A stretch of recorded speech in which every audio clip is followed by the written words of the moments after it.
Assalamualaikum warahmatullahi wabarakatuh.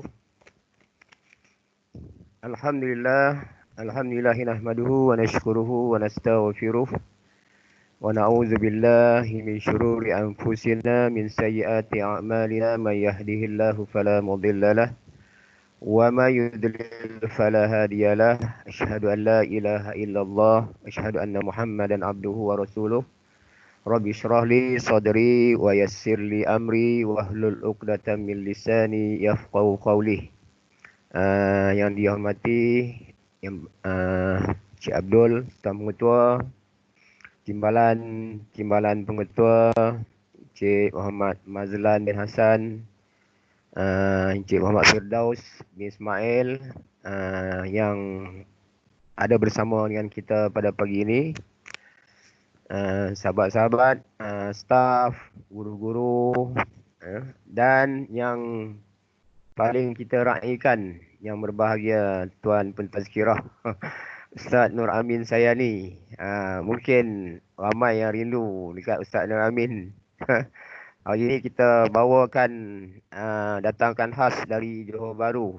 Jauh ni datang ke Transpian untuk menyampaikan tazkirah secara online. Jadi bagi yang belum mengenali Ustaz Nur Amin saya ni, Zainal, beliau merupakan dulu sebelum ni adalah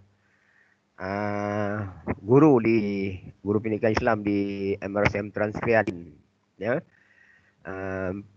Dulu ni kita kata sebagai penyelaras pendidikan Islam tingkatan 3. Pernah satu ketika dulu membawa pelajar tingkatan 3 ni ke puncak yang cukup gemilang lah. Dalam masa tu, masa PT3 dulu, ya. Dan alhamdulillah beliau meningkatkan lagi karier dia, ya. Sekarang di IKM Johor Bahru, menjawat jawatan sebagai ketua jabatan lah di Ketua Jabatan Bahasa, Ketua Jabatan Sains Sosial. Sains Sosial ke apa, Ustaz Amin, disebut di sana? Pengajian Am. Pengajian Am, ya. Ketua Jabatan Pengajian Am di IKM Johor Bahru. Dan pagi ni alhamdulillah, walaupun kita masih lagi dalam PKPB ni, jadi Allah pertemukan kita, ya, dalam suasana yang cukup santai pada pagi ni, ya. Dengar lagu tadi pun sedih, ya. Sebab Ramadan yang kita sedang lalui ini bakal berakhir, ya, tidak berapa lama lagi. Jadi insya-Allah pada pagi ini Ustaz Nur Amin saya ni akan mengupas sikitlah, ya, Ramadan yang terbeza pada kali ini kan, ya. Muka pun nampak handsome ya, clear, ya. Ramai peminat ni rasanya ni. Kan dah lama tak bersuara muka, ramai ni sekarang ni, ya, yang sedang melihat, ya. Termasuklah ada beberapa orang jemputan daripada MAC, LKM pun minta untuk menyertai. Saya kata tak ada masalah, boleh saja, ya. Kerana ini adalah majlis ilmu, ya. Sebelum kita bermula, mungkin Tuan Pengetua ada nak ucap sikit ke ataupun kita teruskan? Cik Firdaus ke? Cik Mazlan ke? Ada? Tak ada ni. Maksudnya kita mulakan dulu dengan teruskan, doa. Ustaz. Teruskan, Ustaz. Cikgu dah kata teruskan. Kita baca doa sikit. Ila hadratin Nabi Mustafa Rasulullah sallallahu alaihi wasallam wa alihi wa ashabil kiram, syai'un lillahi lahumul Fatihah.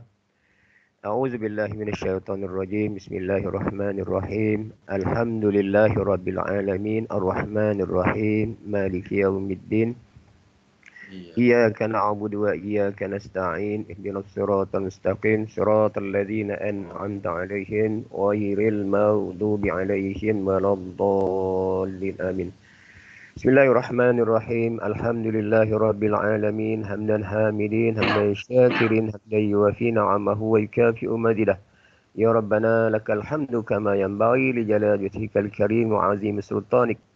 اللهم إنك تعلم أن هذه القلوب قد اجتمعت على محبتك والتقت على طاعتك وتواهدت على دعوتك وتعاهدت على نشرة شريعتك ووسق اللهم رابطتها وأدمدها واهدها سبولها واملأها بنورك الذي لا يخبو واشرح صدورها بخير الإيمان بك وجميل التوكل عليك وهي بمعرفتك وأمتها على شهادتي في سبيلك إنك نعم المولى ونعم النصير.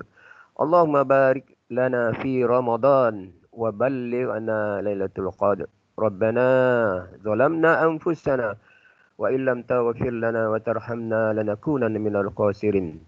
ربنا آتنا في الدنيا حسنة وفي الآخرة حسنة وقنا عذاب النار. Alhamdulillah Rabbil Alamin. Jadi saya dengan tidak melengahkan masa lagi, saya serahkan kepada Ustaz Nur Amin saya ni untuk menyampaikan tazkirahnya. Fal yatafaddal mazkura. Silakan Ustaz.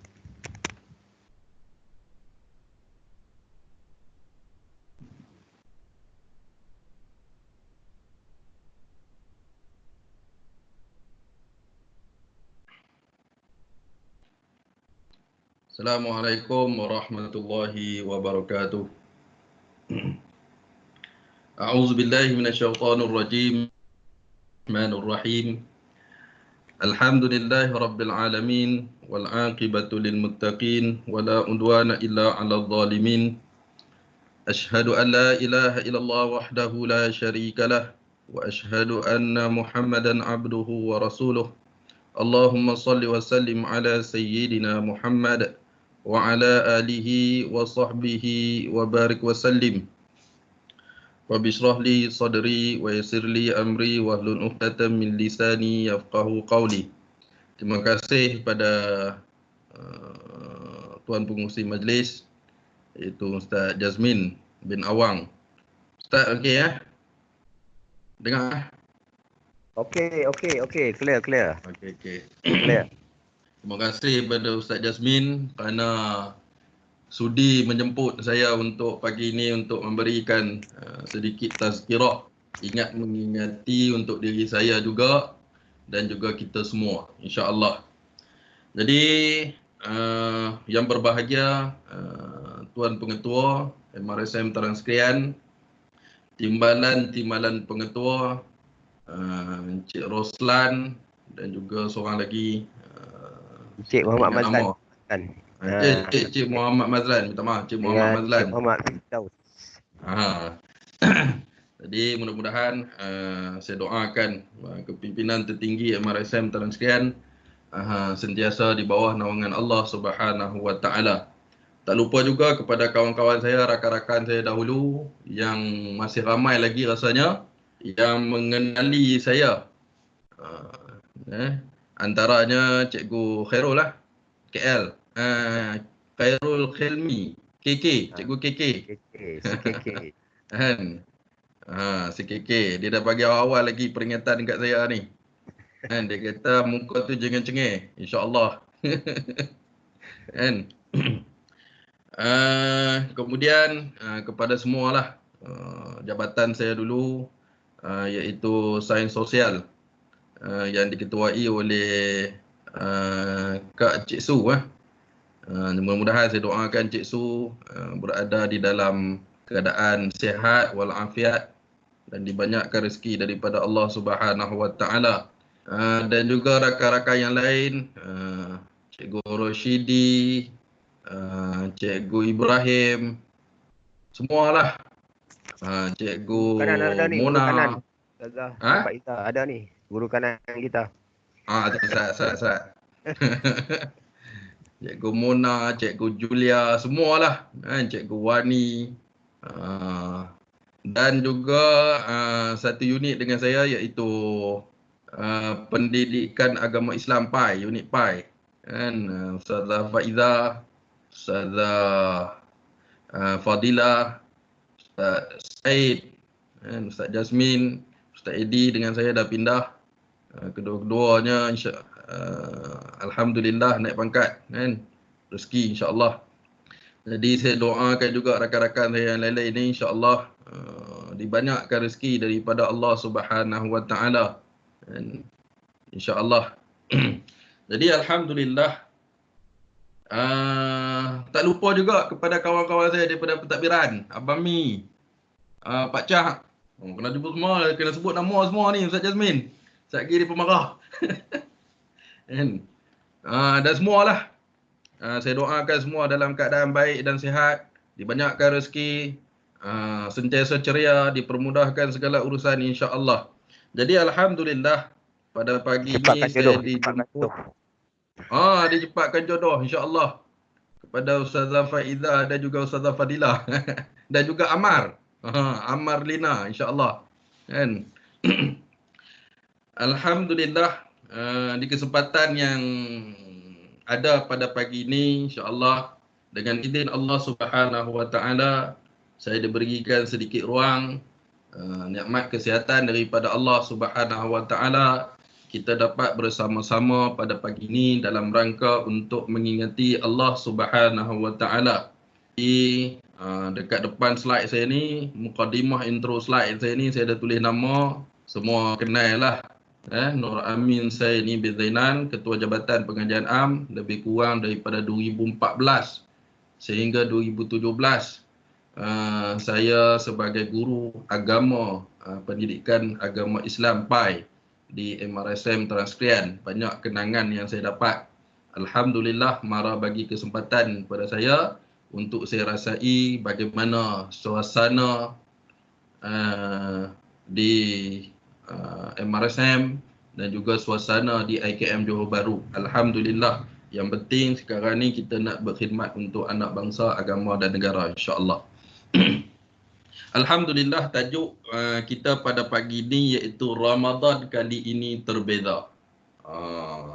Sebab apa saya bagi tajuk yang macam ni? Sebab tiap-tiap tahun kita sambut Ramadan. Umur kita 37 tahun. Umur saya sendiri 37 tahun. Daripada tahun pertama, daripada tak tahu apa lagi, keluar daripada perut mak kita. Keluar daripada perut mak kita, kita menangis, hanya tahu minum susu dan sebagainya. Nak bercakap pun tak tahu lagi. Tahun tu pun kita dah hadapi bulan Ramadan.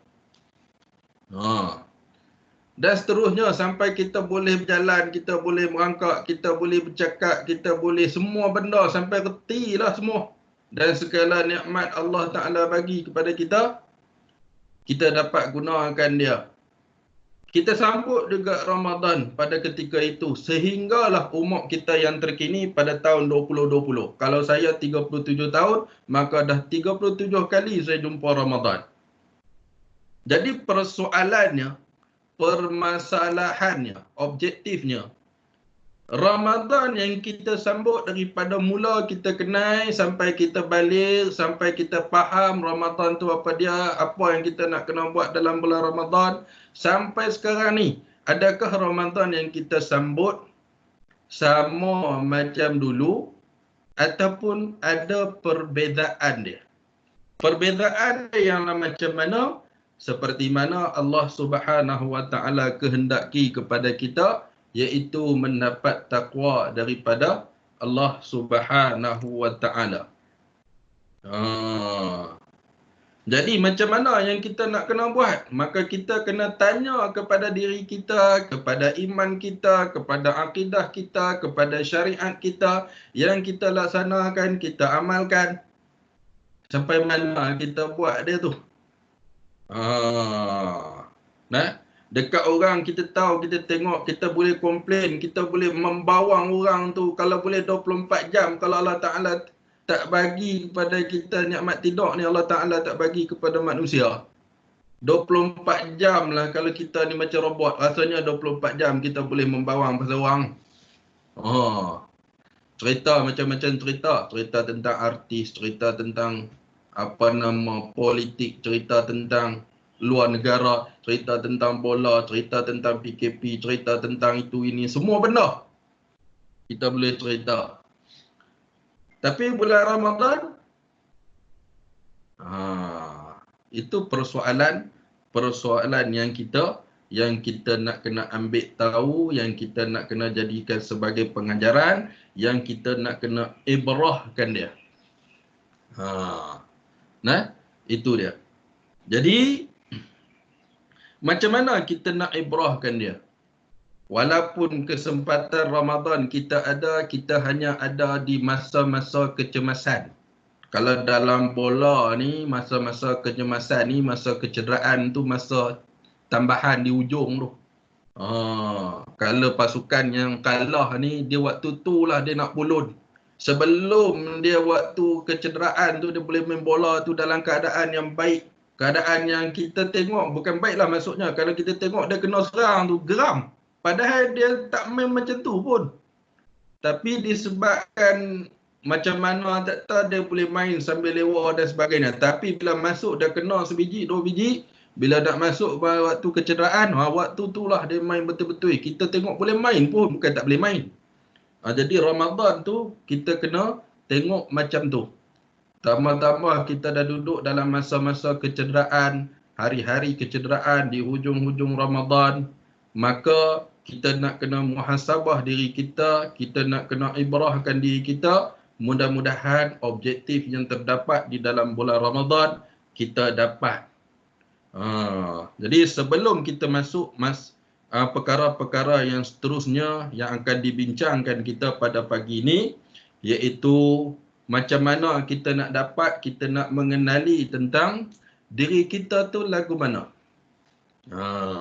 Ramadan yang kita buat daripada hari pertama Ramadan sehinggalah hari ini 25 Ramadan. Macam mana keadaan kita? Adakah kita muhasabah balik diri kita? Adakah kita tanya iman kita? Adakah kita tanya diri kita? Macam mana keadaan amalan kita, keimanan kita, kesungguhan kita dalam mengerjakan bulan Ramadan? Maka tidak lain dan tidak bukan, maka Allah Ta'ala nak kita sentiasa ingat mengingati. Firman Allah Subhanahu wa Ta'ala dalam surah Ad-Dariyat ayat 55. Allah Ta'ala sebut, A'udzu billahi minasyaitonir rajim. Wa dzakir fa inna dzikra tanfa'ul mu'minin. Itu kunci yang paling mustajab dalam kehidupan orang mukmin. Siapa yang nak memberi peringatan? Orang yang tahu, orang yang sedar, orang yang ada ilmu, orang yang ada amalan, orang yang sentiasa berada di bawah naungan Allah Subhanahu wa Ta'ala, di bawah naungan agama Allah, di bawah syariat agama Allah Subhanahu wa Ta'ala, iaitu Islam. Wa dzakir fa inna dzikra, dan berilah peringatan. Sebab apa kena beri peringatan? Manusia ni sentiasa lupa. Kadang-kadang manusia tak perasan akan kesalahan yang dia buat. Kadang-kadang manusia tak sedar ibadah yang dia buat tadi ni ada kesilapan. Kadang-kadang bukan dia tak sedar, sebab dia tak ada ilmu berkaitan dengan ibadah tersebut. Maka kesilapan yang dia buat terus menerus daripada mula dia balik sampailah umur dia sekarang, ibadah yang dia buat rupanya silap. Saya teringat saya mengajak satu tempat di Surau Al-Ikhlas, Pasir Gudang, Taman Saintek, Pasir Gudang. Saya mengajak kitab Qaulul Tam, iaitu tentang masalah imam dan makmum. Saya cerita tentang imam dan makmum ni, tentang takbiratul ihram. Barang siapa yang angkat dua kali, maksudnya takbiratul ihram yang pertama tu dia batalkan dengan sengaja, maka kualiti takbiratul ihram yang pertama yang dia batalkan tadi, yang kedua yang dia buat, tak sama kualiti dia. Fadilat dia dapat tak sama macam mana yang takbir yang pertama dia batalkan dengan sengaja. Maka daripada situ mereka semua pakat terkejut. Islam ni kami dah buat ibadah, kami tak tahu pun benda ni ada efek. Rupanya ada efek. Itu sebab itulah Allah Ta'ala nak kita sentiasa wa dzakir fa inna dzikra tanfa'ul mu'minin. Sebab apa? Wadzakir, beringatlah, berilah peringatan. Fa inna dzikra, maka sungguhnya memberi peringatan itu tanfa'ul mu'minin, memberi manfaat kepada orang-orang yang beriman kepada Allah Subhanahu wa taala. Oh, jadi macam mana dulu dah buat silap, sekarang ni baru tahu hak dulu tu benda dah lepas, tak boleh nak patah balik.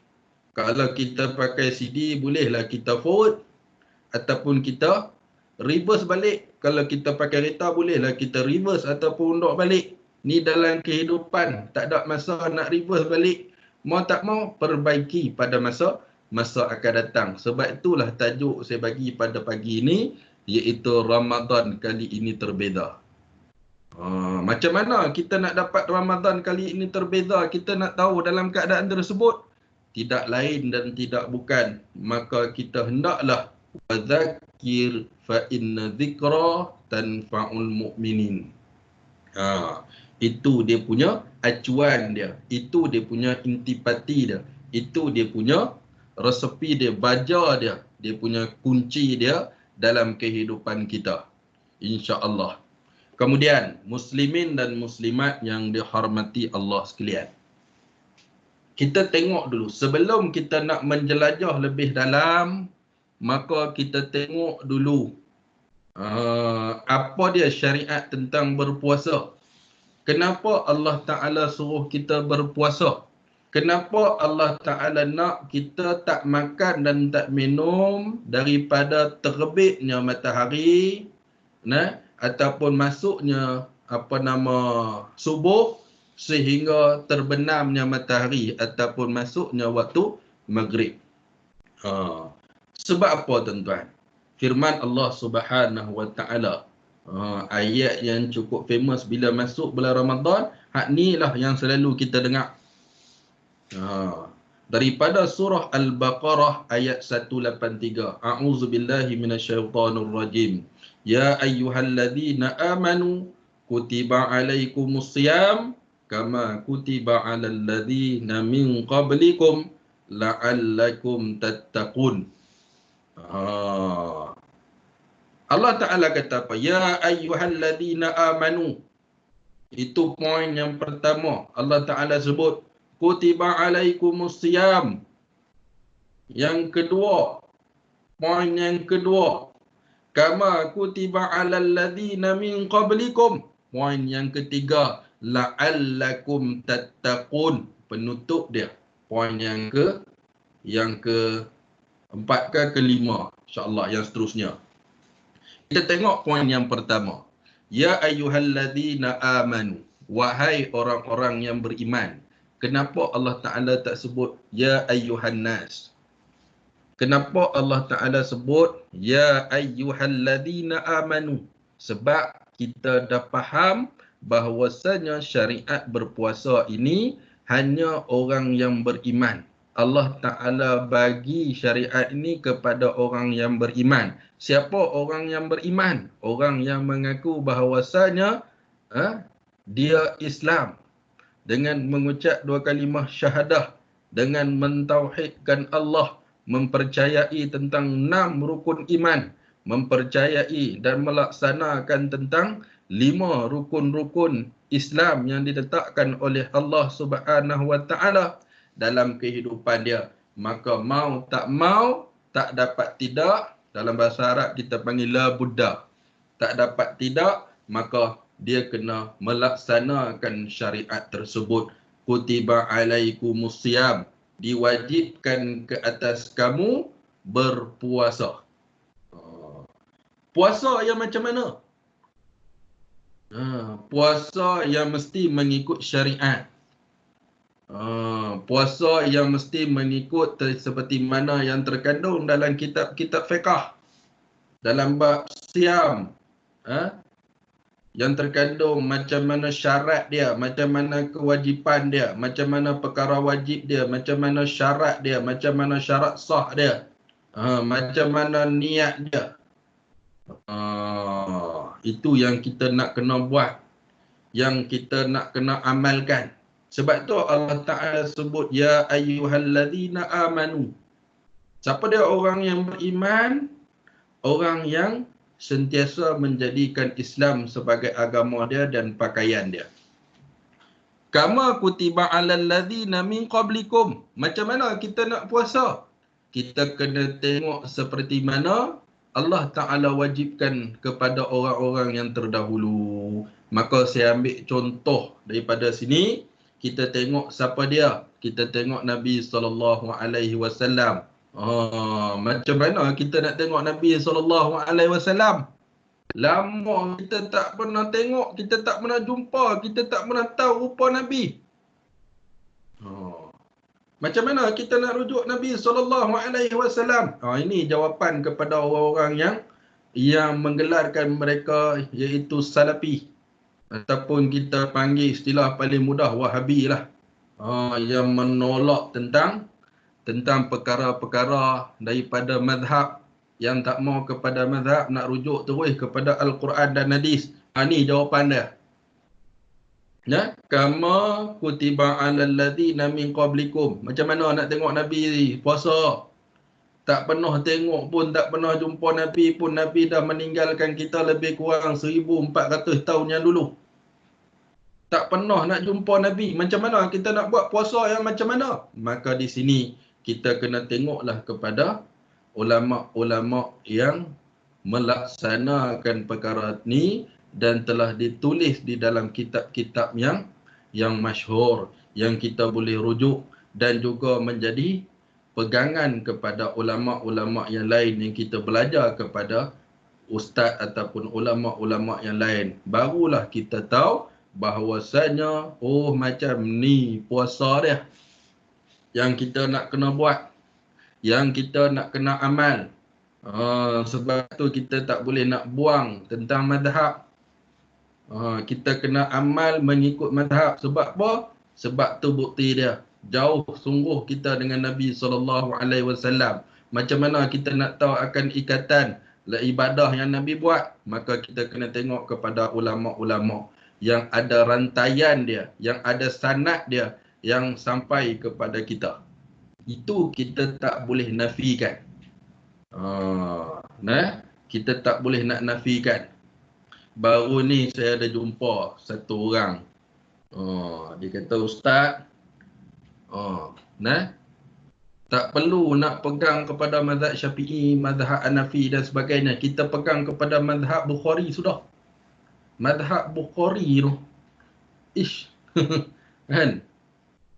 Sebab apa dia kata kena pegang kepada mazhab Bukhari? Sebab dalam kitab Sahih Bukhari tu dah ada dah tentang kitab iman. Cerita tentang akidah. Dah ada lah tentang kitab ibadah, solat, puasa, zakat dan sebagainya. Itu. Jawapan dia tuan-tuan, kalau jumpa orang macam ni, cakap kat dia, kalau dia kata macam tu, pegang Quran sudah, tak payah pegang tafsir. Pegang Quran, tak payah pegang tafsir. Itu jawapan dia. Kalau pegang tafsir saja, haru biru lah tuan-tuan. Ni pegang Quran. Sebab apa tuan-tuan? Sebab kita kena pegang kepada tafsir dia, barulah kita tahu akan maksud ayat. Macam itulah juga kita pegang kepada hadis. Jadi huraian yang berkaitan dengan ibadah, pelaksanaan ibadah dalam hadis-hadis tersebut, maka kita tengok dalam kitab-kitab imam-imam mazhab dan sebagainya. Sebab apa? Dalam itulah ada huraian yang berkaitan dengan ibadah dan sebagainya. Sebab tu kita kena berpegang kepada semua yang ada. Sebab tu kita digelar sebagai ahli sunnah wal jamaah.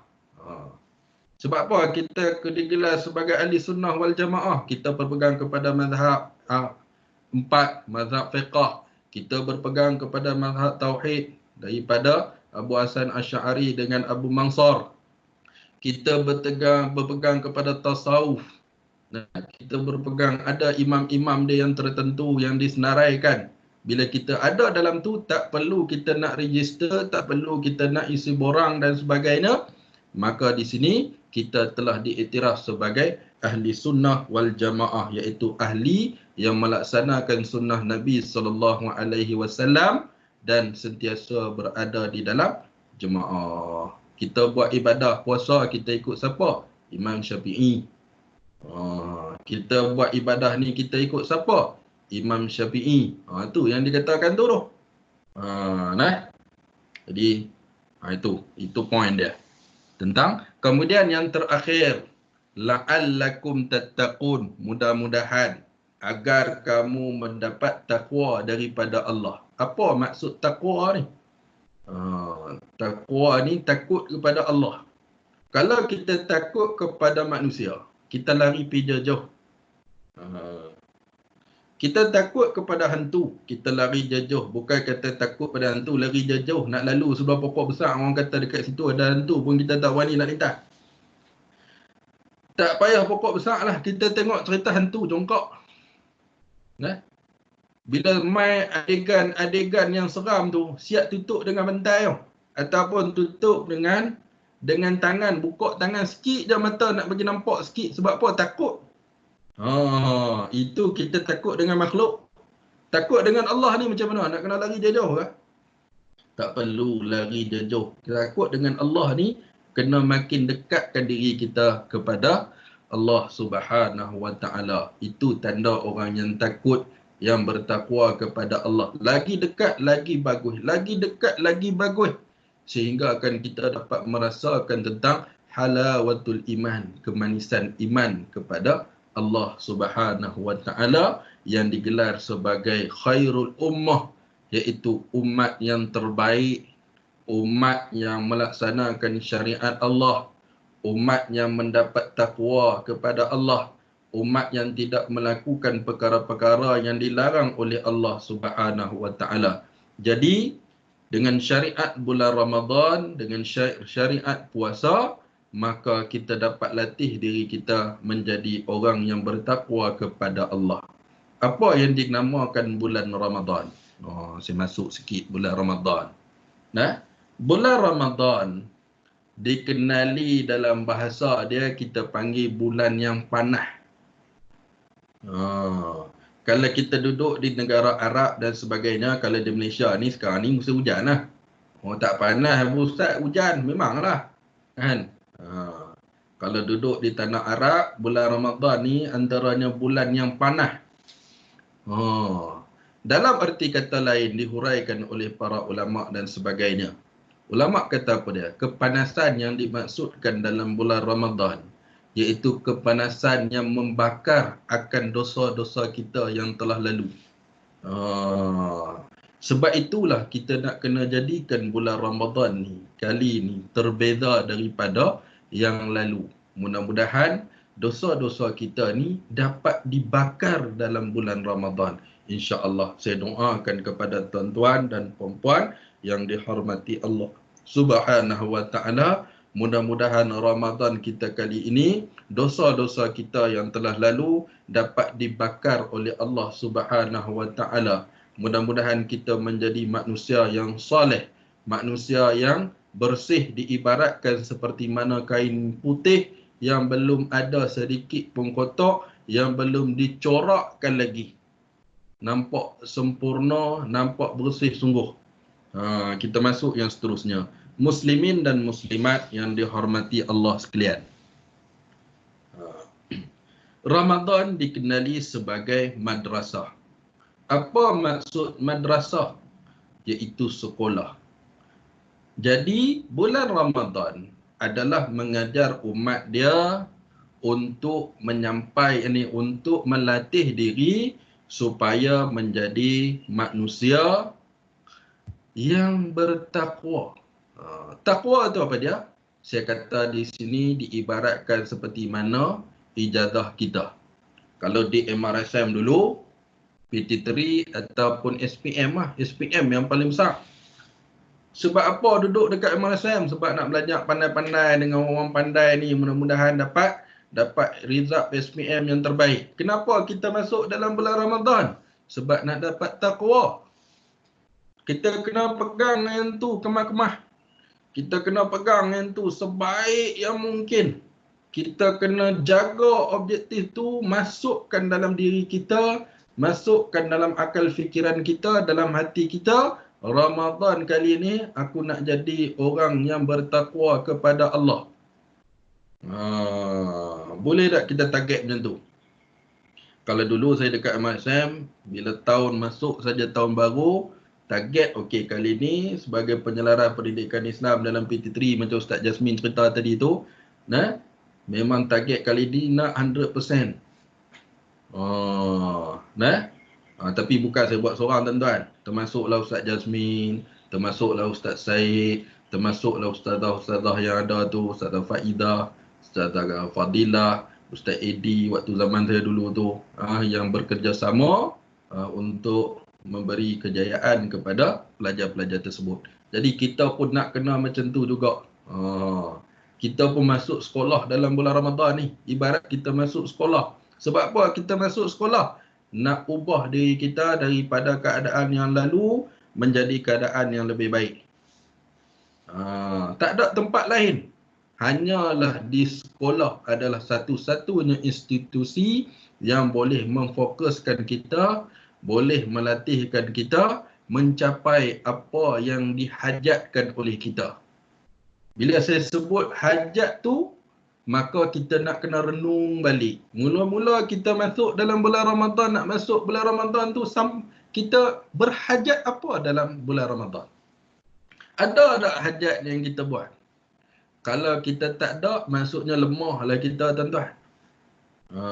Jadi macam mana keadaan dia? Maka kita kena pasang hajat kita, kita kena pasang objektif kita kena rangka plan tindakan. KPI kita dalam bulan Ramadan. Key Performance Index. KPI kita untuk apa yang kita nak dapat dalam bulan Ramadan. Apa yang kita nak buat dalam bulan Ramadan. Sebab kita nak pastikan bulan Ramadan kita kali ini terbeza daripada tahun-tahun yang sebelumnya. Muslimin dan muslimat yang dihormati Allah sekalian.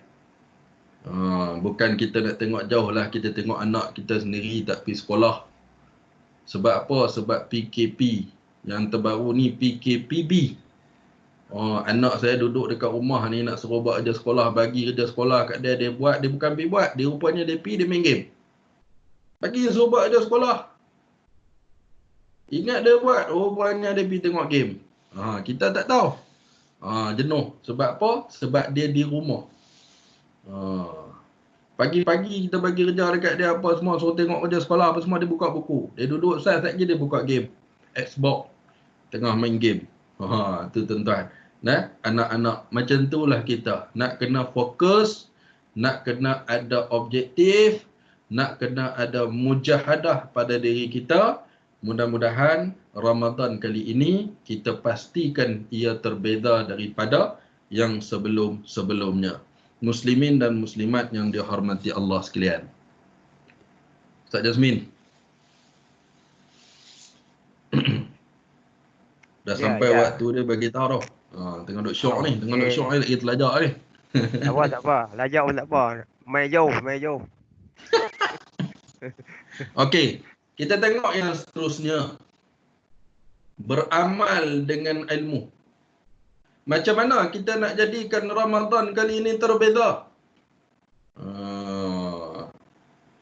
Daripada tahun-tahun yang sebelum. Maka tidak lain dan tidak bukan. Maka kita kena beramal dia dengan ilmu. Kita kena tahu dia. Kita kena tahu syariat dia. Kita kena tahu pelaksanaan dia. Kena buka kitab-kitab. Kena menadah kitab. Tak silap saya dalam banner yang Ustaz Jasmin buat tu, dia panggil apa? Jom mengaji. Inilah salah satu rangka yang dibuat daripada Jawatan Kuasa Ihya Ramadan. MRSM teraskan. Sebab apa? Sebab inilah cara-caranya kita nak upgrade iman kita. Kita nak upgrade diri kita. Kita nak upgrade status Muslim kita. Daripada Muslim menjadi mukmin, daripada mukmin menjadi orang yang muttaqun, orang yang bertakwa kepada Allah Subhanahu wa taala. Man yuridillahu bihi khairan yufaqihu fid din. Sesiapa yang Allah mahu kebaikan untuk dirinya, Allah akan memberi manfaat agama kepadanya. Maksudnya kita kena cari. Siapa nak kebaikan dalam diri dia, maka dia kena cari. Baru Allah Ta'ala bagi dekat kita.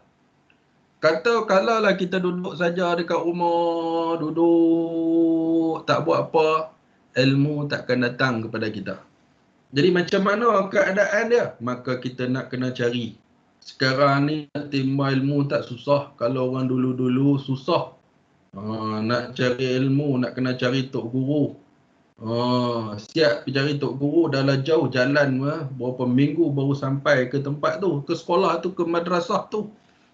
Terpaksa pula bermalam. Malam macam mana? Buatlah pondok kecil-kecil macam reban ayam tu. Sebab tu orang dulu orang panggil sekolah pondok. Punca sekolah pondok daripada mana? Daripada keadaan tu lah.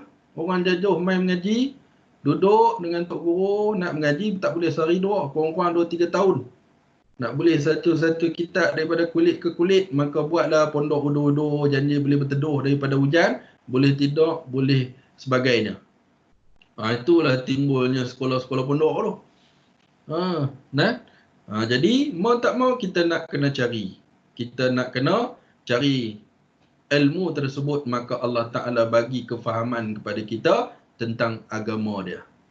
Sebab itulah bila kita tengok syaitan dia tak takut kepada orang yang abid, tapi syaitan takut kepada orang yang alim. Berapa banyak kita tengok orang yang abid, orang yang sentiasa mengamalkan ibadah kepada Allah tanpa ilmu ni, maksud saya ni. Yang mengamalkan ibadah tanpa ilmu, tapi dia sesatkan orang-orang tersebut dengan mudahnya. Sebab apa? Sebab kita tak tahu ilmu tu lagu mana. Bertahun-tahun buat benda tu, benda yang sama, rupanya tak betul. Sebab dia kuat amalan tapi tak mau mengaji. Saya duk pergi mengajak mana-mana masjid, pergi mengajak apa semua. Kita duk mengajak, dia tak mau, dia pergi duduk dekat belakang-belakang. Dia bawa rokok daun, dia duduk belakang-belakang tu, dia gulung sorang-sorang dia dengan kawan-kawan dia, duduk sembang pasal benda-benda lain. Ni kita panggil orang yang pergi masjid, pergi tak? Pergi rajin sungguh pergi masjid. Setiap waktu dekat masjid. Tapi nak mengaji tak? Payah. Bila ada kuliah, dia lari keluar. Ni yang panggil orang-orang macam ni, yang syaitan mudah nak sesatkan orang-orang macam ni. Jadi mau tak mau, kita kena dengan ilmu. Nabi kata apa lagi? Talabul ilmi faridatun ala kulli muslim. Tuntutlah ilmu kerana ia adalah merupakan kefarduan kepada kita. Fardu yang macam mana? Fardu ain kalau berkaitan dengan ilmu agama, akhirat dan sebagainya, ilmu din. Menjadi kewajipan kepada setiap orang Muslim. Mau tak mau kita tak boleh nak lari, kena luangkan masa kita, sibuk lagu mana pun, kena pergi mengaji. Sebab apa kena pergi mengaji? Sebab kita nanti dekat hari perhitungan nanti, Allah Ta'ala nak nilai kualiti ibadah kita. Macam mana Allah Ta'ala nak nilai kualiti ibadah kita? Tidak lain dan tidak bukan, Allah Ta'ala nak tengok kualiti ibadah kita yang bersandarkan dengan ilmu Allah Subhanahu Wa Ta'ala. Ibadah kita buat puasa, macam mana Nabi buat. Puasa yang kita buat macam mana? Macam mana sahabat buat. Puasa yang kita buat lagu mana? Macam mana tabi'in buat. Puasa yang kita buat lagu mana? Macam mana tabi'in buat. Puasa yang kita buat lagu mana? Macam mana ulama-ulama zaman khalaf buat, yang ambil daripada zaman salaf. Sampailah kepada kita. Barulah puasa kita buat tu bersanad. Barulah puasa kita buat tadi ni kena dengan apa yang Nabi buat. Kama kutiba alal ladzina min qablikum. Seperti mana orang dulu buat. Solat lagu mana? Solat kita buat macam mana yang Nabi ajak, macam mana yang sahabat ajak. Yang sahabat ambil pada Nabi, ambil kemudian pergi kepada tabi'in, kemudian pergi kepada tabi'in, kemudian sampailah kepada kita. Itu keadaan dia, kualiti ibadah yang kita buat. Jadi macam mana nak buat? Mau tak mau kena tahu Ustaz Amin. Ya. Jelas sikit Boleh. Ada satu soalan. Ramai yang sedang memati Ustaz ni. Ada satu soalan. Assalamualaikum. Soalan saya tentang firman Allah Subhanahu Wa Taala, iaitu sesungguhnya puasa itu milik aku. Wa ana ajzi bih. Kan Allah kata Allah lah ibadah-ibadah lain lah yang kita faham pada hadis yang disebut tu. Ibadah lain Allah beri ganda 10 hingga ke 700 kali ganda. Tapi puasa ni milik aku, kata Allah. Akulah yang akan membalasnya. Jadi soalan dia, macam mana kerahsiaan ibadah puasa tu? Kerahsiaan ibadah puasa kita ini hanya Allah yang maha mengetahui. Ustaz ulas sikit. Minta ulas sikit. Okey. Jadi saya berhenti hak saya punya dulu, saya jawab dululah. Sepatutnya Ustaz Jazmin lagi kemah jawab ni. Okey. Tentang kerahsiaan, memang puasa ni milik Allah Subhanahu Wa Taala. Dan Allah Taala yang pilih kepada siapa yang dia nak bagi. Tapi persoalannya memang benda tu daripada Allah. Allah Ta'ala pilih pada siapa yang nak bagi. Tapi takkanlah kita nak kena tunggu, nak kena duduk sengat, nak kena buat macam biasa. Macam mana? Macam tahun dulu lah. Puasa kali ni macam mana? Macam tahun dulu lah. Buka, dah pasal bazar Ramadan pun tak buka, PKP. Masak makan apa yang ada. Boleh ada lagu tu tuan-tuan? Tak boleh. Sebab apa? Sebab Allah Ta'ala nak kita ikhtiar. Allah Ta'ala nak kita laksanakan. Allah Ta'ala nak kita usaha. Allah Ta'ala nak kita mujahadah, cari kerahsiaan yang Allah Ta'ala bagi. Sebab itulah dalam bulan Ramadan, ibadah dia tak dapat pada bulan-bulan lain. Yang paling besar, lagi saya akan cerita tentang Lailatul Qadar. Maka kita kena cari, kita kena cari. Dan Allah Ta'ala yang akan bagi kepada orang-orang yang dia kehendaki tentang kerahsiaan tersebut. Siapa yang dapat, alhamdulillah, cukup besar nikmat dia. Tak dapat pada bulan lain, nak pula tunggu tahun depan. Jadi maksudnya dalam persoalan tu, mau tak mau kita nak kena cari tentang kerahsiaan yang Allah Ta'ala bagi dalam bulan Ramadan. Kita nak kena mujahadah, kita nak kena itu, nak kena ini, nak kena buat lah. Jadi insya-Allah kita tanamkan tekad, mudah-mudahan kita dapat melaksanakan apa yang dikehendaki oleh Allah Subhanahu Wa Taala. Ibadah lain kita boleh buat pada bila-bila. Bulan-bulan lain pun kita boleh buat. Sebelah bulan yang kita ada tu, ibadah lain macam-macam kita boleh buat. Tapi ibadah dalam bulan Ramadan, antaranya solat tarawih, zakat fitrah, Lailatul Qadr, tak ada bulan lain. Itu yang kita nak kena perkemah. Nabi kata pada ikat kain sarung tu elok-elok sebab nak hidupkan malam Lailatul Qadr. Nak cari malam Lailatul Qadr. Jangan ikat kain sarung tu bila bangun pagi nak sahur, dia punya gulung tu lepas ke belakang. Ikat kemah-kemah. Jangan kita bangun pagi terselak kain kita. Tak, ikat kemah elok-elok. Kalau kami dulu waktu zaman mondok tu, tidur pakai kain. Tidak di ghurabak. Ghurabak ni nama dia surau. Kita panggil nama dia ghurabak sebab asal daripada Tuan Guru Tuan Husin Kedah. Bila tidur dekat surau, takut terselak, takut kawan-kawan selak. Dekat ujung kain tu, dekat tengah-tengah tu, kami ikat tengah-tengah. Jadi takkan terselak. Kalau terselak pun dia tak sampai ke lutut. Sebab apa? Dia dah jadi macam seluar. Itu petua lah. Kami dulu waktu zaman belajar pondok dulu. Jadi cerita dia lagu tu. Walaupun ini rahsia daripada Allah Subhanahu Wa Taala, kita sebagai umat dia kena cari tentang kerahsiaan tu. Mudah-mudahan kita dapat. Kita pun tak tahu kita dapat ke tak. Kita berserah kepada Allah Subhanahu Wa Taala. Kita kena ingat Allah Taala ni Maha Pemurah lagi Maha Penyayang. Itu persoalannya. Boleh Ustaz Jazmin? Okey, terima kasih Ustaz. Teruskan. Okey, kita pergi yang seterusnya. Muslimin muslimat yang dihormati Allah. Macam mana kita nak dapat takwa kepada Allah Subhanahu Wa Taala? Macam mana kita nak memperolehi kejayaan takwa dalam bulan Ramadan? Maka saya tengok dalam satu kitab yang dikarang oleh Syekh Abdul Qadir Al-Mandili. Syekh Abdul Qadir Al-Mandili dia karang kitab yang bernama Penawar Bagi Hati. Apa maksud penawar bagi hati? Iaitu tazkiyatun nafs, iaitu cara menyucikan hati kita. Cara nak menyucikan hati kita, maka tidak lain dan tidak bukan kita kena ada 2 ta. Ustaz Jazmin 3 TIL.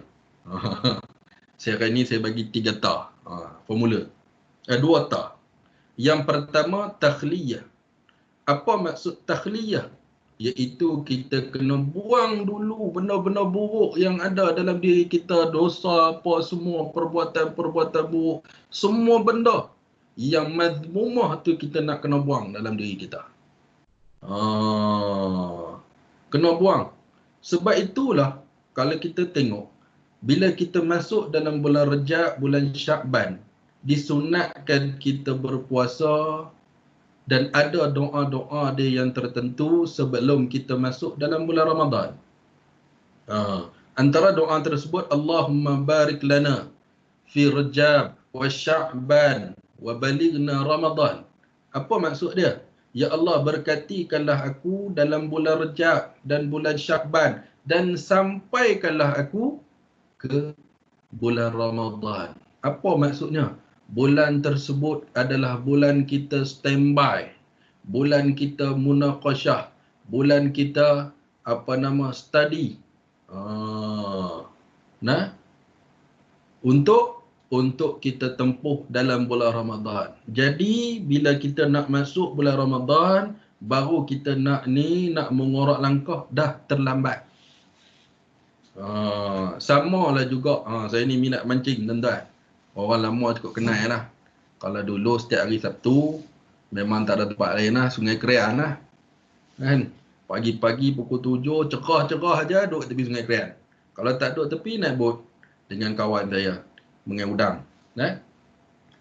Bila kita nak pergi mancing ni, kita kena ada peralatan yang cukup. Kalau kita pergi mancing dengan joran, boleh mancing tak tuan-tuan? Tak boleh mancing. Sebab joran saja tak cukup.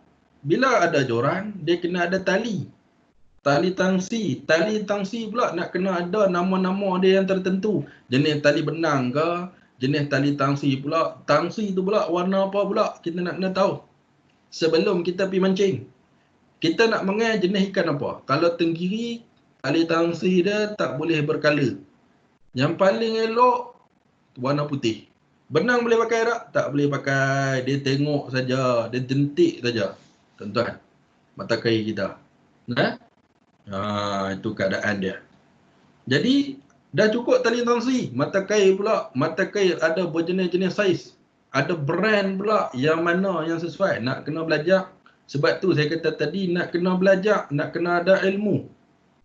Mancing pun kita nak ada ilmu. Tambah-tambah lagi dengan berkaitan dengan ibadah.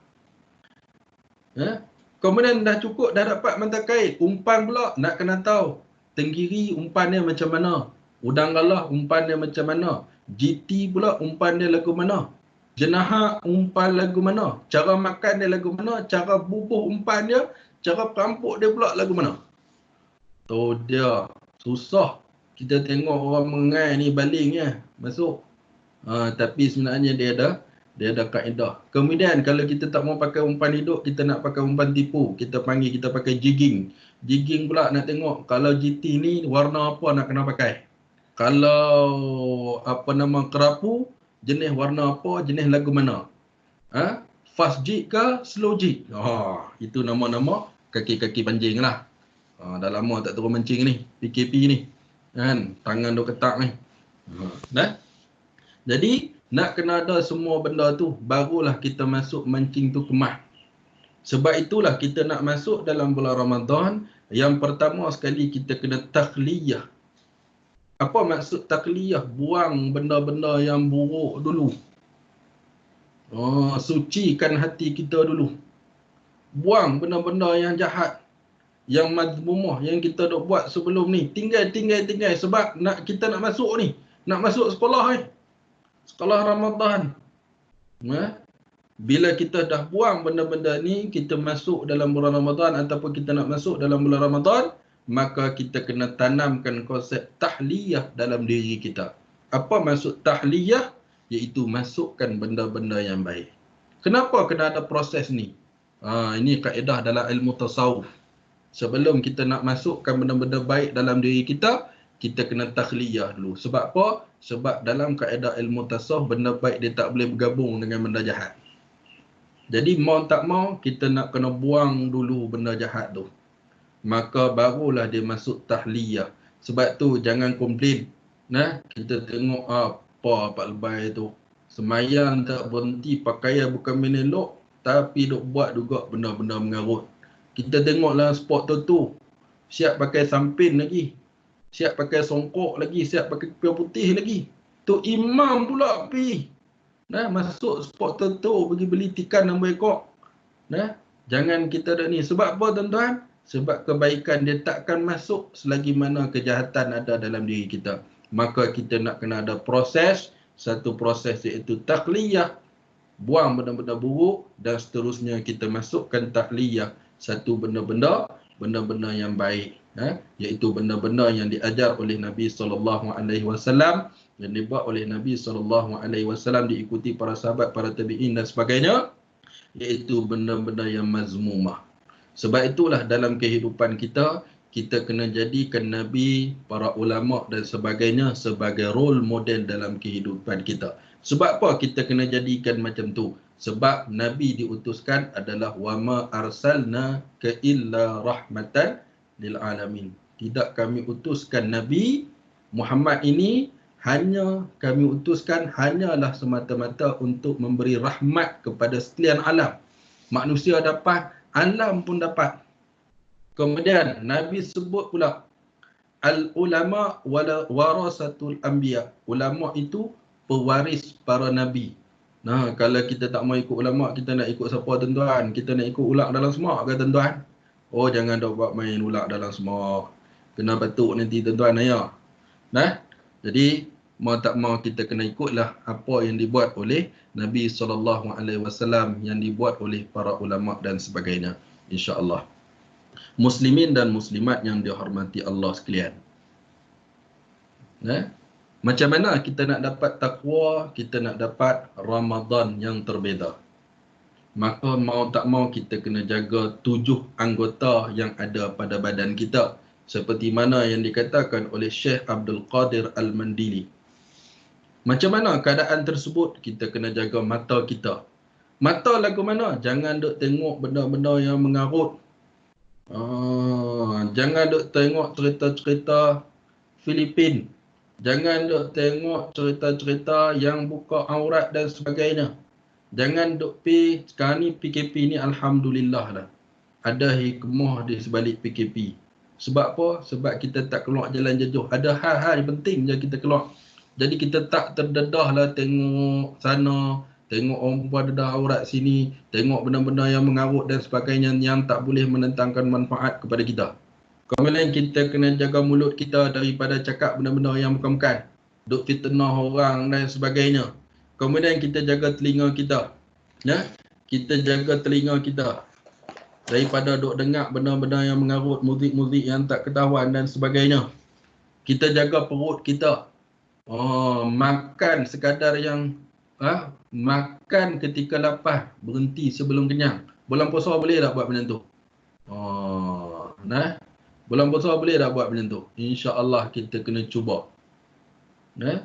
Bila kita makan dalam keadaan yang cukup, maka lepas tu kita nak buat ibadah pun senang. Kita nak buat ibadah pun senang. Kemudian jaga mulut kita, jaga lidah kita, jaga kemaluan kita, jaga tangan kita, jaga kaki kita daripada segala perbuatan maksiat.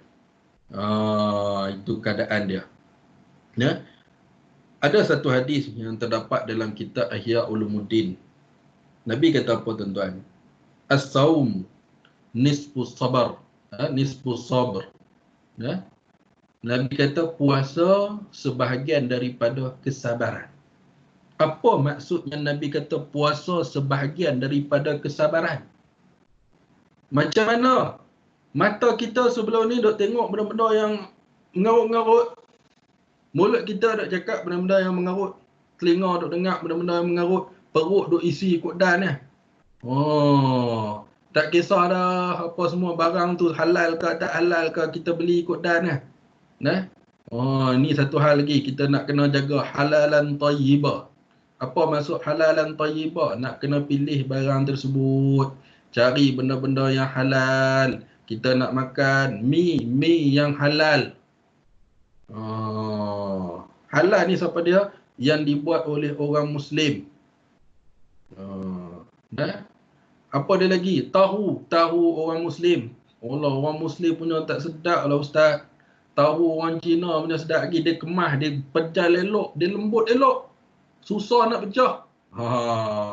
Nak sedap dekat dunia ke, nak sedap dekat akhirat? Kalau sedap dekat dunia, akhirat dia kita masalah. Kena bakar dengan api neraka Allah Subhanahu Wa Taala.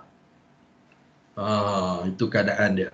Jadi, kita nak kena jaga pemakanan kita halalan tayyibah. Makanan yang halal dan tayyib, yang maksudnya yang baik. Apa dia makanan yang halal yang baik? Makan secukupnya. Berhenti sebelum kenyang. Bukan makan sungguh-sungguh. Bulan puasa kita buat 3-4 jenis ayam.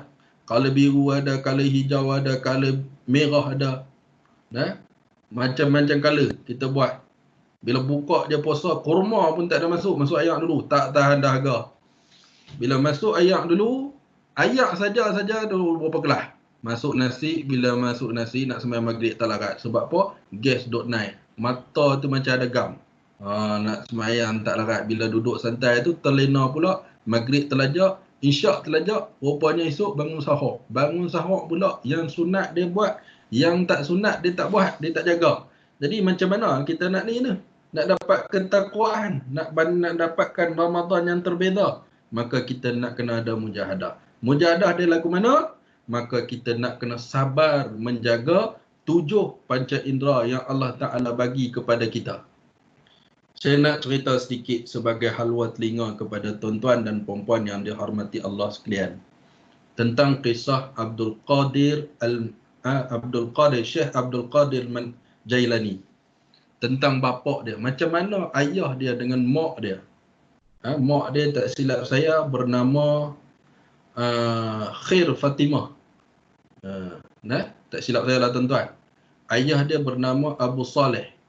Macam mana ayah dia boleh dapat anak yang cukup soleh, yang cukup zuhud, yang cukup alim dan terkenal? Sebab apa tuan-tuan? Satu kisah saya baca kepada ayah Syekh Abdul Qadir Al-Mandili sebelum dia jumpa mak dia. Syekh Abu Saleh. Abu Saleh ni adalah seorang hamba Allah yang cukup bertakwa kepada Allah. Jaga solat malam dia, jaga pertuturan dia, semua benda jaga. Ketika mana dia lalu di satu batang sungai, dia ternampak dalam sungai tersebut buah apple.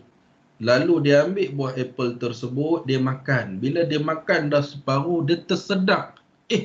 Apple ni mesti ada tuan yang punya. Maka dia bersegeralah naik balik daripada hulu sungai ke hilir. Naik balik. Cari balik tak mana yang berdekatan dengan sungai, ada pokok-pokok apple. Maka dia nampaklah satu kebun apple, ada satu pokok yang terjuntai ke sungai pokok apple tersebut, dan dia syak bahawasanya pokok apple yang dia makan tadi ni, itulah pokok dia. Maka dia pergilah berjumpa dengan tuan yang punya kebun tersebut. Saya tak ingat nama tuan dia tuan-tuan. Dia bertanya, dia bertanya adakah apple yang dia minta halalkan. Saya cerita secara ringkas, dia minta halalkan apple tersebut kepada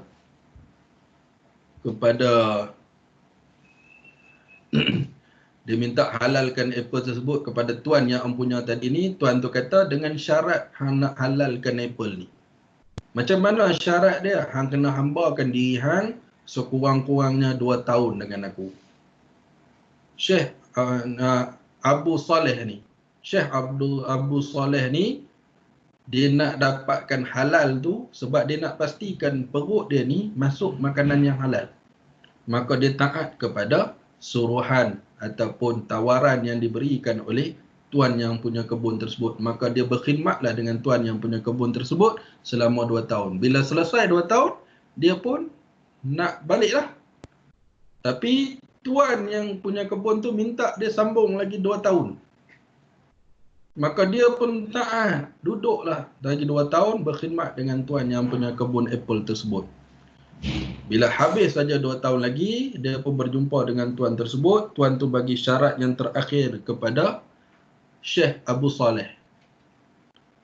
Syarat aku nak halalkan apple yang hang makan tadi ni, hang kena berkahwin dengan anak aku. Hang kena berkahwin dengan anak aku. Cuma anak aku ni dia tak cantik. Dia pula bisu. Dah lah bisu, pekak pula kat atas. Dah lah pekak, kudung tangan, kudung kaki. Memang tak lawa dah. Kan? Syekh Abu Saleh ni fikir 3-4 kali. Nak suruh kahwin tak ada masalah. Tapi masalahnya bini ni, bakal bini dia ni, tak ada tangan, tak ada kaki, bisu pula kat atas. Dah lah bisu, pekak lagi kat atas. Jadi disebabkan dia kenangkan untuk halalkan makanan yang dia makan tadi ni, tu kata ulama-ulama dulu, sanggup buat apa saja semata-mata nak dapatkan keredaan Allah Subhanahu Wa Taala. Bukan senang 4 tahun nak berkhidmat tanpa gaji dan sebagainya. Kalau kita lah kebulok anak bini kita. Itu.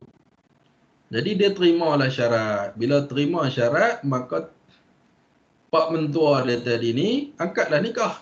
Bila angkat nikah, bagilah dia masuk ke dalam bilik isteri dia. Bila dia masuk, tengok ada seorang perempuan yang cukup cantik, cukup putih, cukup gebu dan sebagainya. Siap lagi perempuan tu bagi salam kepada dia dengan senyuman yang sinis. Maka Syekh Abu Saleh terkejut tengok perempuan tersebut. Perempuan mana pula duduk dalam bilik isteri aku ni? Adakah ini isteri aku atau bukan? Tapi beza dengan apa yang dikatakan oleh pak mentua aku. Maka dia segeralah berjumpa dengan pak mentua dia. Tanya kepada mak mentua dia, macam mana ni? Mana isteri saya? Perempuan yang ada dalam bilik tu bukan isteri saya. Lengkap anggota dia. Sempurna kejadian dia. Maka barulah ayah dia tadi ni, pak mentua dia tadi ni cerita kepada Syekh Abu Saleh bahawasanya perempuan yang ada dalam bilik tu adalah isteri kau. Yang aku kata bisu selama ni sebab dia tak pernah cakap benda-benda yang fasik. Dia tak pernah cakap benda-benda yang mazmumah. Aku kata buta sebelum ni sebab dia tak pernah langsung tengok lelaki lain, tengok tempat lain selain dia tengok aku dan dalam rumah ni. Tak pernah pekak pula, tak pernah langsung tengok benda-benda yang merapuh. Tak pernah berjalan keluar. Tak pernah ambil benda-benda ataupun pegang benda-benda yang maksiat dan sebagainya. Maka dapatlah barulah faham bahawasanya Syekh Abu Saleh ni barulah tahu apa yang dihuraikan oleh pak mentua dia tadi ni. Maka dia dapat isteri yang cukup segak, cukup soleh, solehah.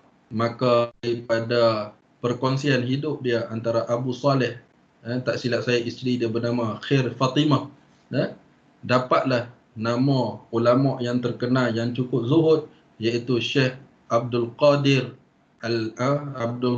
Jailani. Jadi sebab itulah bulan Ramadan kita nak kena jaga 7 panca indera kita tadi ni, seperti mana mak Syekh Abdul Qadir jaga diri dia. Mungkin kita taklah sampai sehebat macam tu, tapi kita kena ada mujahadah usaha kita tu untuk dapat sehebatnya macam tu. InsyaAllah. Mudah-mudahan saya doakan kepada tuan-tuan dan puan-puan sidang pendengar sekalian, mudah-mudahan kita mendapatkan Ramadan kali ini, kita dapat jaga 7 anggota kita tadi ni, mudah-mudahan kita mendapat Ramadan yang terbeza, insya-Allah. Kemudian, sebab apa kita nak kena jaga 7 panca indera kita tadi ni? Sebab kita nak melawan nafsu. Bila kita jaga 7 panca indera tadi ni, kita nak didik nafsu kita, bukan buang nafsu kita. Kita nak didik nafsu kita daripada nafsu amarah, turun kepada nafsu lawamah, turun kepada nafsu mulhamah, turun kepada nafsu mutmainnah.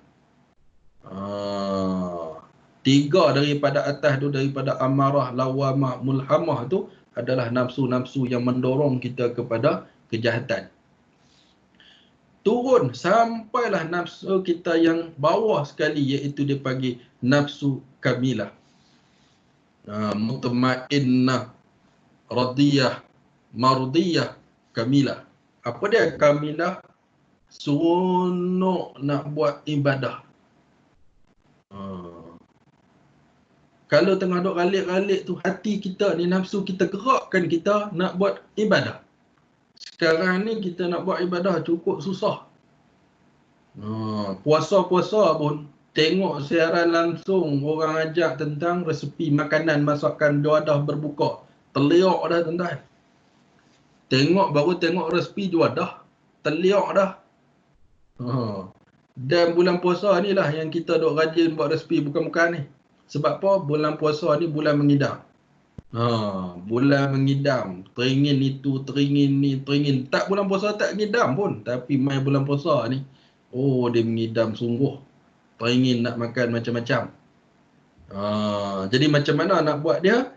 Maka kita jaga 7 panca indera kita tadi. Mudah-mudahan nafsu kita dapat diturunkan daripada nafsu amarah ataupun nafsu-nafsu yang lain, sehinggalah kita mendapat nafsu kamilah, iaitu seronok dalam melaksanakan ibadah kepada Allah Subhanahu wa taala. Sabda Nabi SAW, kenapa kita hanya lawan nafsu?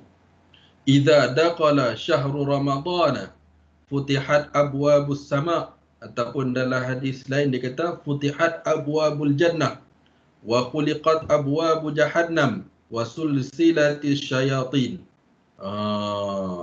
Idza daqala syahru ramadana, apabila datang bulan Ramadan, futihat abwabus sama', maka dibuka pintu-pintu langit ataupun pintu-pintu syurga Allah Subhanahu wa taala. Diraikan kita macam mana kita pergi rumah kenduri orang. Tuan rumah tengok kita turun kereta, dia kenal kita, dia terus jemput, mai. Masuk pergi makan. Itu Allah Ta'ala sambut kita tu. Dia bukakan pintu syurga seluas-luasnya nak sambut kita supaya kita menjadi tetamu Allah Subhanahu wa taala. Ni dia kata rahsia daripada Allah ni. Allah Ta'ala buka offer kepada semua. Abwabus sama' wa khuliqat abwabul jahannam wa khuliqat abwabu jahannam. Ditutup serapat-rapatnya pintu neraka, pintu jahannam. Allah Ta'ala tutup pula pintu jahannam. Wasul silati syayatin, dan dibelenggu akan syaitan. Ada yang kata syaitan digari oleh Allah Subhanahu wa taala. Jadi manusia hanya semata-mata melawan nafsu sahaja. Syaitan yang original Allah Ta'ala belenggukan dia. Cuma manusia nak kena lawan syaitan yang bukan original ni. Siapa dia syaitan yang bukan original? Manusia yang berupa syaitan. Siapa dia? Yang duk ajak kita buat benda yang bukan-bukan. Siapa dia? Yang duk sediakan hiburan-hiburan untuk kita. Siapa lagi? Syaitan yang teknologi. Menggunakan tangan saja untuk kutuk orang, untuk cerita benda-benda fitnah kepada orang, untuk cerita benda bukan-bukan kepada orang, untuk tengok benda-benda yang maksiat. Itu syaitan teknologi yang masih ada dalam bulan Ramadan. Syaitan yang original Allah Ta'ala kunci dia. Kemudian apa lagi? Syaitan nafsu. Maka nafsu inilah yang kita nak kena lawan. Mudah-mudahan nafsu kita menurun, dapat dididik menjadi nafsu kamilah, insya-Allah. Saya juga mendoakan kepada tuan-tuan dan puan-puan yang dihormati Allah, mudah-mudahan kita mendapat nafsu kamilah daripada Allah Subhanahu wa taala dengan dorongan bulan Ramadan. Mudah-mudahan kita semua ditempatkan di dalam syurga Allah Subhanahu wa taala, insya-Allah. Muslimin dan muslimat yang dihormati Allah sekalian. 5 minit ke Ustaz Min? Bersungguh-sungguh. Ha? Berapa minit ke tak? Boleh lah, 5 Berapa minit minit lagi, ke? 5 minit. Ui, panjang ni. Hari ni dia live, dia nak share. Sebab nampak Oh, lama. semangat. Semangat ni, semangat ni. Kemudian kita bersungguh-sungguh dalam melaksanakan ibadah bulan Ramadan. Man qama Ramadana imanan wa ihtisaban, ghufira lahu ma taqaddama min dhanbi. Barang siapa yang mendirikan Ramadan. Kalau 10 malam terakhir ni, siapa dia? Man qama Lailatul Qadr. Itu beza hadis dia. Barang siapa yang mendirikan malam Lailatul Qadr imanan wahtisaban, iaitu dengan penuh keimanan, penuh ihtisab, iaitu penuh ketakwaan, penuh pengharapan.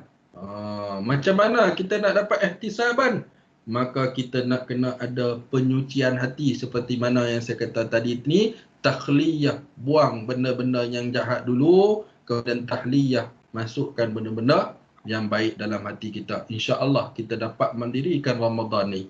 Ghufira lahu ma taqaddama min dhanbi, diampunkan dosa-dosa kita yang telah lalu. Dosa-dosa kita yang dah lama kita buat sebelum ni, Allah Ta'ala ampunkan dengan syarat kita kena mendirikan Ramadan ni. Kata Imam An-Nawawi, macam mana orang mendirikan Ramadan? Sekurang-kurangnya orang yang mendirikan Ramadan, dia menghidupkan malam dia dengan tarawih. Begitu juga kata Imam Al-Hafiz Ibn Hajar. Dia kata apa dia? Orang yang mendirikan Ramadan, orang yang menghidupkan malam-malam Ramadan tersebut.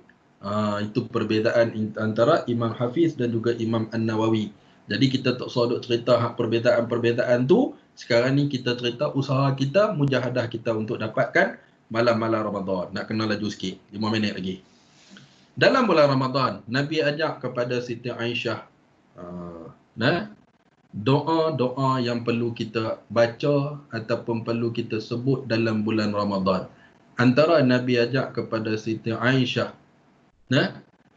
Allahumma innaka afuun karim tuhibbul afwa fa'fu anni. Terbaiknya kita baca malam-malam yang kita bangun untuk hidupkan, untuk dapatkan malam Lailatul Qadr ataupun hidupkan malam Ramadan. Apa maksud dia? Allahumma innaka afuun karim. Ya Allah, sungguhnya engkau maha pengampun. Tuhibbul afwa fa'fu anni. Maha mulia kerana engkau suka memberikan keampunan, maka ampunkanlah aku. Itu daripada doa yang disarankan oleh Nabi SAW yang boleh kita baca dalam bulan Ramadan. Mudah-mudahan segala dosa yang kita buat selama ni diampunkan oleh Allah Subhanahu Wa Taala. Takhliyah, untuk masukkan benda-benda yang baik yang kita hidupkan dalam bulan Ramadan, insya-Allah. Kemudian perbanyakkan membaca Al-Quran. Perbanyakkan membaca Al-Quran. Nabi kata apa? Man qara'a harfan min kitabillahi falahu bihi hasanah wal hasanatu bi ashri amthaliha. La aqulu alif lam mim harfun walakin aliful harf wa lamul harf wa mimun harf. Nabi kata apa dia? Siapa saja membaca satu huruf daripada kitab Allah Subhanahu Wa Taala, maka dia akan mendapat satu kebaikan. Satu huruf daripada kitab Allah kita baca, Alif Lam Mim, Bismillahirrahmanirrahim, maka kita dapat kebaikan dia. Tapi Nabi kata kebaikan dia lagu mana? Bukan Alif Lam Mim tu. Tapi alif tu satu kebaikan, lam tu satu kebaikan, mim tu satu kebaikan. Digandakan pula daripada Allah Subhanahu Wa Taala dengan 10 kebaikan. Digandakan pula kalau kita baca benda ni dapat malam Lailatul Qadr.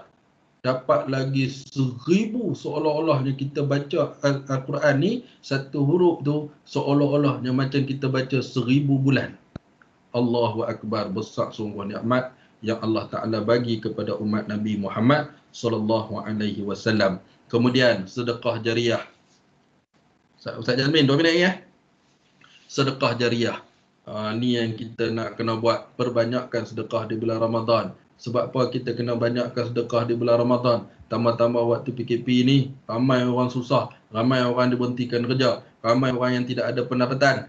Maka di sini kita operasikanlah diri kita sebagai Muslim yang bertakwa kepada Allah, Muslim yang ingat kepada Muslim kita saudara sama Islam kita yang lain. Nah, maka kita sumbangkanlah sekadar mana yang kita mampu untuk kehidupan Muslim kita yang lain yang susah. Saja saya berbual dengan Mak Ustaz Abid Liu ni sebagai ikon kepada kita semua untuk jadi lebih baik daripada dia, insya-Allah. Kemudian Lailatul Qadar sebagaimana hadis, sebagai hadiah kepada kita daripada Allah Subhanahu Wa Taala. Nah, Nabi cerita kepada sahabat dia, nah, malam Lailatul Qadar, Nabi cerita pada sahabat dia ketika dulu ada seorang hamba Allah yang bernama Sam'un daripada lelaki Israel, Bani Israel, yang hebat ibadah dia. Nah, ibadah dia buat lebih daripada 1000 bulan. Malam-malam dia tak pernah tinggal. Malah dia berjihad ke jalan Allah Subhanahu Wa Taala lebih daripada 1000 bulan. Maka sahabat Nabi SAW bertanya kepada Nabi, macam mana kami nak dapat macam tu? Umur kami ni antara umur zaman apa? Sahabat ni umat Nabi Muhammad SAW antara 70 hingga 60 tahun. 60 hingga 70 tahun. Maka Nabi sebut surah Al-Qad kepada sahabat Nabi SAW. Inna anzalnahu fi lailatul qadr wa ma adraka ma lailatul qadr. Lailatul Qadri khairum min alfi syahr. Tanazzalul malaikatu waruhu fiha biizni rabbihim min kulli salamun hiya hatta matla'il fajr. Satu, sesungguhnya kami turunkan Al-Quran pada malam kemuliaan, iaitu malam Lailatul Qadr. Apa dia malam Lailatul Qadr? Wa ma adraka ma Lailatul Qadr. Lailatul Qadri khairum min alfi syahr. Malam Lailatul Qadr itu lebih baik daripada 1000 bulan. Macam mana 1000 bulan? Kita kalilah setahun 12 bulan, kalilah tuan-tuan, ataupun bahagi 12. Kita dapat berapa tahun amal ibadah. Special tak tuan-tuan? Inilah kelebihan Allah Taala bagi kepada umat Nabi Muhammad SAW. Umat yang istimewa yang Allah Taala bagi kepada umat Nabi SAW. Buat ibadah sikit, pahala berbanyak-banyak yang Allah Ta'ala bagi. Kemudian tanazzalul malaikatu waruhu fiha biizni rabbihim min kulli diturunkan para malaikat dan malaikat roh padanya dengan diizinkan daripada Allah Subhanahu Wa Ta'ala untuk melaksanakan kerja-kerja mereka, urusan-urusan pada malam tersebut. Untuk mana? Untuk cari umat-umat Nabi Muhammad SAW yang menghidupkan malam-malam di rumah-rumah. Malaikat mai tengok. Sebelum ni kita tengok 25 bulan Disember Santa Claus mai cari dekat rumah-rumah.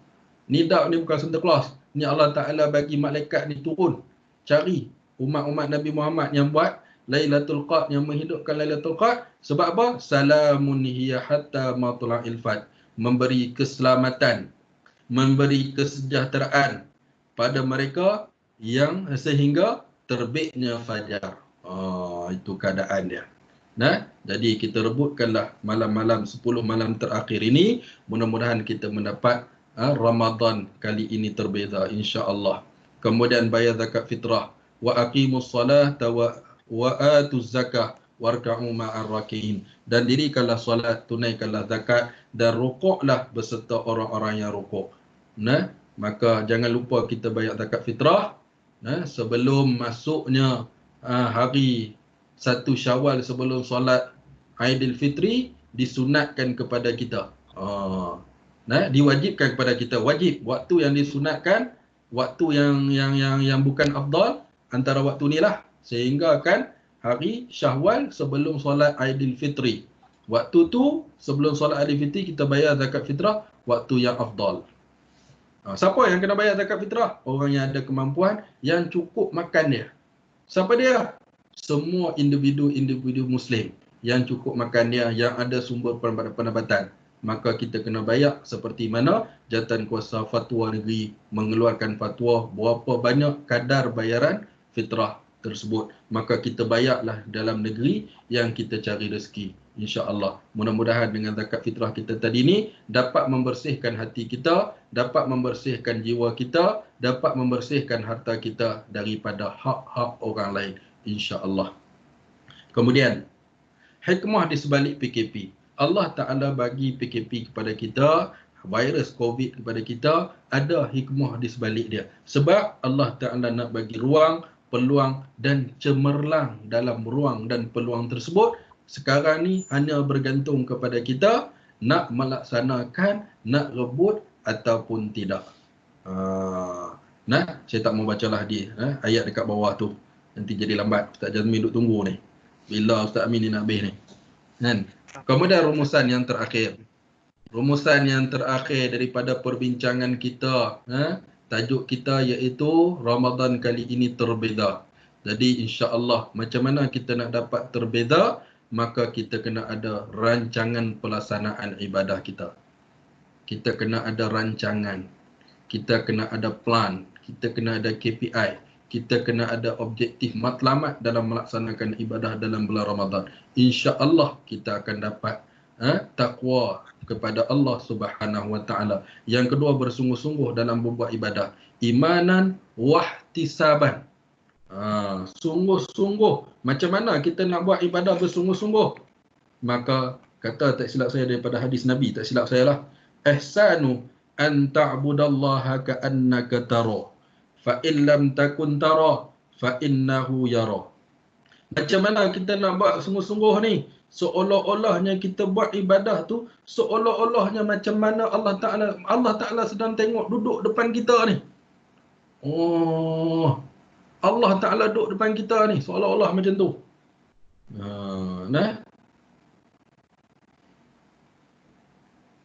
Dan jika kamu tidak mampu, fa in lam takun tara fa innahu yara, maka sesungguhnya ketahui oleh kamu, dialah Allah yang maha melihat. Jangan dok buat ibadah cincai-cincai. Sebab apa buat ibadah cincai-cincai? Nak tengok cerita komedi. Sebab apa buat tarawih kalang kabut? Sebab nak tengok Semerah Cinta Humairah. Hari Sabtu dan juga hari Ahad. Jangan kita dok buat kalang kabut dalam ibadah. Buat sungguh-sungguh. Imanan wahtisaban. Buat sungguh-sungguh. Macam mana kita nak buat sungguh-sungguh ibadah? Maka kita kena ada yang ketiga, iaitu sentiasa berdoa kepada Allah. Mudah-mudahan Allah Ta'ala bimbing kita. Mudah-mudahan kita mendapat takwa daripada Allah Subhanahu Wa Ta'ala yang kita sebut dalam, tak silap saya, doa solat witir. Allahumma in taqabbal solani. Allah, saya lupa pula dah. Bila tadi solat itu lupa pula dah. Maksudnya, wahai Tuhanku, terimalah solat aku, puasa aku, rukuk aku, sujud aku. Itu, terimalah keadaan tu. Segala amalan yang kita buat, Allah Ta'ala minta, Allah Ta'ala terima. Jadi, yang seterusnya, kita kena buat dengan ikhlas kepada Allah Subhanahu Wa Ta'ala. Semua benda kita kena ikhlas kepada Allah. Wa ma khalaqtul jinna wal ins illa liya'budun. Semua benda kita kena hambakan diri kita kepada Allah Subhanahu Wa Ta'ala. Jadi saya ingat takat tu dulu. Segala kekurangan, masalah apa semua, saya mohon maaf. Itu semua adalah daripada kelemahan saya sendiri. InsyaAllah kita akan membetulkan pada masa-masa akan datang. Jadi semua kebaikan itu datang daripada Allah Subhanahu Wa Ta'ala. Saya serahkan kembali benda ni, majlis ni, kepada Ustaz Jazmin, insya-Allah.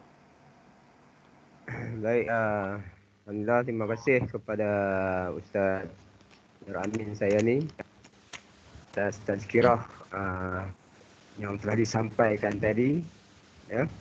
Tengok dia punya logat utara dia, walaupun duduk lama di Johor, tapi logat utara dia masih lagi. Baik, alhamdulillah, saya rasa panjang lebar telah diuraikan oleh Ustaz tadi mengenai kita harus jadi orang yang terbeza dalam Ramadan yang kita sambut. Mudah-mudahan apa yang disampaikan tadi terjawablah, kita kata bagaimana kita nak menjadi hamba yang terbeza dalam menghadapi Ramadan yang kita lalui tahun demi tahun kita lalui. Harap-harapnya yang saya kesan tadi itulah yang dinyatakan tadi lah. Proses takhliyah dengan tahliyah tu, maksudnya sebelum nak masukkan perkara-perkara yang elok haruslah di takhliyah dulu, buang sifat-sifat mazmumah, perkara-perkara yang tidak baik. Mudah-mudahan Ramadan yang kita lalui pada tahun ini merupakan Ramadan yang terbaik buat kita, walaupun kita lalui dalam keadaan yang kita kata suasana yang cukup berbeza, ya. Jadi puasa kita pun harapnya berbeza. Baik, ada satu soalan, ya. uh, tentang zakat, ya, tentang zakat. Boleh ke kita makan nasi beras basmati? Boleh ke bayar zakat fitrah yang RM7 saja? Saya jawab luas senang. Ya. Saya tolong jawab pada Boleh. Ustaz Amin. Boleh. Dalam soal zakat ni, ya. Kalau dia bayar, dia makan beras basmati, beras yang mahal. Ya, kalau dia bayar ikut beras yang mahal, itu adalah sangat digalakkan. Itu yang terbaik sebenarnya. Ya, itu yang terbaik. Kita bayar zakat mengikut beras yang kita makan. Tapi persoalan, boleh tak makan beras basmati, beras yang mahal, tapi bayar zakat RM7 sahaja, kan? Dan telah pun diputuskan oleh, kita kata, muzakarah di Selangor, ya, muzakarah ulama, fatwa di Selangor. Dia katakan tak ada masalah, dibolehkan. Ya, bolehkan, walaupun makan beras yang mahal, boleh bayar zakat fitrah dengan hanya RM7 saja, tak ada masalah. Ya, so, saya rasa menjawablah soalan tadi. Tapi kalau boleh bayar mengikut beras yang dimakan, itu yang terbaik. Ya, tapi kalau dia bayar RM7 macam biasa pun, ya, tidaklah menjadi kesalahan dan dibolehkan. Wallahu a'lam. Ustaz Amin, Ustaz Edi Amin pun baru menyertai ni, baru nampak. Allah. Tuan Dalam Syekh ni. masuk, Tuan Syekh. Baik, saya buka sebarang persoalan. Jika ada persoalan, boleh buka mic, tak buka muka pun tak apa, boleh bertanya secara langsung. Ataupun kalau malu, boleh nyatakan di ruang chat. Ya. Sementara tu, Ustaz Amin mungkin ada nak ulas tadi kan tentang zakat tadi kah? Ataupun jawapan saya tadi Kemah tu dah tu. sudah memadai kah? Kemah dah tu. Cuma ibadah ni jangan nak berkira dengan Allah Ta'ala. Itu je. Sebab kita nak dapat iman dan wahtisaban tu. Kan? Lagi banyak, lagi bagus sebenarnya. Itulah. Ustaz Jazmin dah jawab kemah dah tu. Dari segi hukum ni Ustaz Jazmin dah jawab dah. Tadi yang saya jawab tadi tu ikut Jawatan Kuasa Fatwa Negeri Selangor yang telah bersidang pada 12 Disember 2017. Ya. Kata tak ada masalah kalau mengeluarkan RM7 walaupun duk makan berai mahal. Ya. Wallahu alam. Ada sebarang soalan? Kalau tak ada, saya minta peserta daripada transkrian, saya ada letakkan borang kehadiran, form kehadiran di ruangan chatting. Boleh masukkan di situ. Tapi kalau tak boleh, tapi saya rasa okey dah lain tu. Boleh masuk, beritahu saya lah, PM saya insya-Allah. Yang tanya Ada soalan? ni pun dah kemah dah. Ustaz Jazmin. Yang tanya soalan ni pun dah kemah dah. Si bawah tanya soalan ni. Si bawah yang tanya soalan. Ada sebarang soalan? Tak ada. Tak ada. Baik, Ustaz Amin. Saya rasa kita pun dah sampai ke penghujung online kita dalam Microsoft Team ni. Saya rasa pertemuan kita pagi ni, saya rasa dalam pertemuan yang cukup harmoni, kita seronok yang kita tengok kan. Rindu kat kawan-kawan dapat melihat wajah di sini. Ya. Alhamdulillah. Tahu aku boleh balik, Malaysia balik.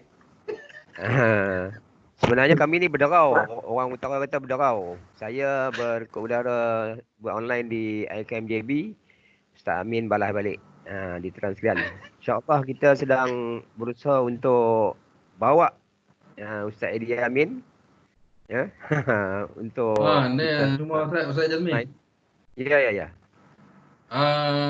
Cuma besok kita ada live tazkirah Ramadan daripada webinar Surah Al-Hidayah HKM Johor Bahru. Kita jemput Ustaz Eddie Amin dalam pukul apa itu Ustaz Jazmin? Pukul 10.30? 10.30.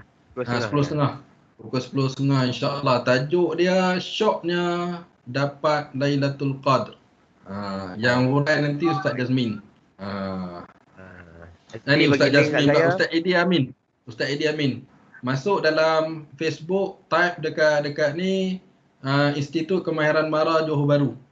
Dalam tu kita buat live. Nanti saya akan bagi share link. So InsyaAllah. hebatnya Syoknya LKMPAD ni. berdapat Lailatul Qadr. Ya, ya. Ustaz Nur Amin ni dia boleh link kan di antara Microsoft Teams, link terus ke Facebook. Jadi dua platform boleh ditengok live ni, sama ada di Team ataupun di live Facebook. So kena InsyaAllah. belajar dengan Ustaz Amin lah macam mana dia buat. Ya. Baik. Kalau tak ada, InsyaAllah. kita tutup dulu majlis ni. Kita minta Ustaz Amin bacakan doa sikit. Saya akan biarkan uh, keadaan ni. Ustaz Amin mungkin boleh tutup dulu boleh tutup record tu kan. Kalau record habis tak apa, saya akan biarkan. Kau ada nak sembang lagi ke? Boleh, ya.